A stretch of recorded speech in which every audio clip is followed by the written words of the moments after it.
بسم اللہ الرحمن الرحیم۔ السلام علیکم دوستو، اچھی ویڈیوز اور اسلامک واقعات کے لیے ہمارے چینل کو سبسکرائب کرنا ہرگز مت بھولیے گا۔ حضرت بلال رضی اللہ تعالیٰ عنہ سے ایک دفعہ کسی نے پوچھا کہ آپ نے پہلی دفعہ حضور نبی کریم صلی اللہ علیہ وآلہ وسلم کو کیسے دیکھا؟ بلال رضی اللہ تعالیٰ عنہ فرماتے ہیں کہ میں مکے کے لوگوں کو بہت ہی کم جانتا تھا، کیونکہ غلام تھا اور عرب میں غلاموں سے انسانیت سوچ سلوک عام تھا۔ ان کی استطاعت سے بڑھ کے ان سے کام لیا جاتا تھا، تو مجھے کبھی اتنا وقت ہی نہیں ملتا تھا کہ باہر نکل کر لوگوں سے ملوں، لہٰذا مجھے حضور پاک صلی اللہ علیہ وآلہ وسلم یا اسلام یا اس طرح کی کسی چیز کا قطعی علم نہ تھا۔ ایک دفعہ مجھے سخت بخار نے آ لیا۔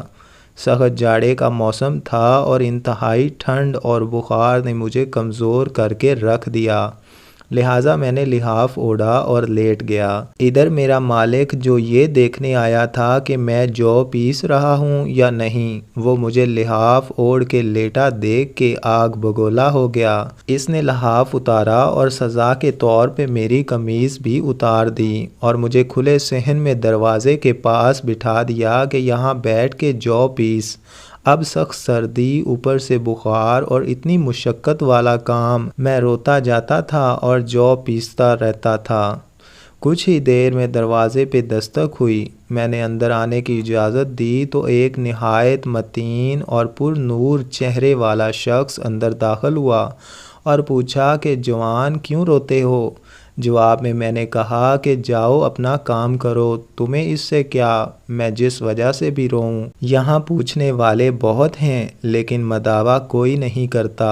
قصہ مختصر کہ حضرت بلال رضی اللہ تعالیٰ عنہ نے حضور پاک صلی اللہ علیہ وآلہ وسلم کو کافی سخت جملے کہے۔ حضور صلی اللہ علیہ وآلہ وسلم یہ جملے سن کے چل پڑے۔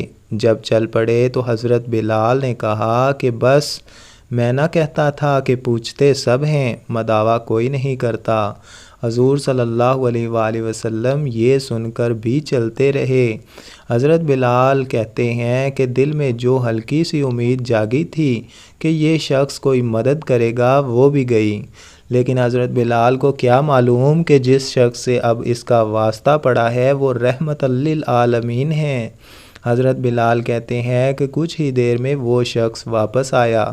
اس کے ہاتھ میں گرم دودھ کا پیالہ اور دوسرے میں کھجوریں تھیں۔ اس نے وہ کھجوریں اور دودھ مجھے دیا اور کہا کھاؤ پیو اور جا کے سو جاؤ۔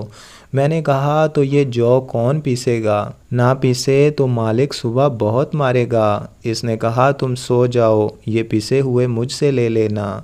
حضرت بلال سو گئے اور حضور پاک صلی اللہ علیہ وآلہ وسلم نے ساری رات ایک اجنبی حبشی غلام کے لیے جو پیسی۔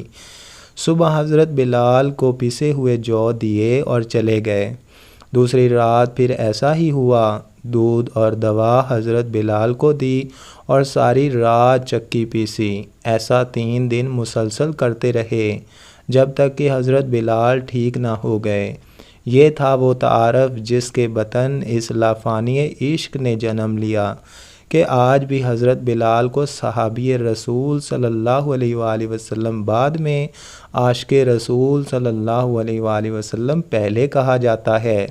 ایک مرتبہ حضرت ابو ذر رضی اللہ تعالیٰ عنہ نے حضرت بلال رضی اللہ تعالیٰ عنہ کو کہا، اے کالی کلوٹی ماں کے بیٹے، اب تو بھی میری غلطیاں نکالے گا؟ حضرت بلال رضی اللہ تعالیٰ عنہ یہ سن کر غصے اور افسوس سے بے قرار ہوئے اور یہ کہتے ہوئے اٹھے، خدا کی قسم، میں اسے ضرور رسول اللہ صلی اللہ علیہ وآلہ وسلم کے سامنے بیان کروں گا۔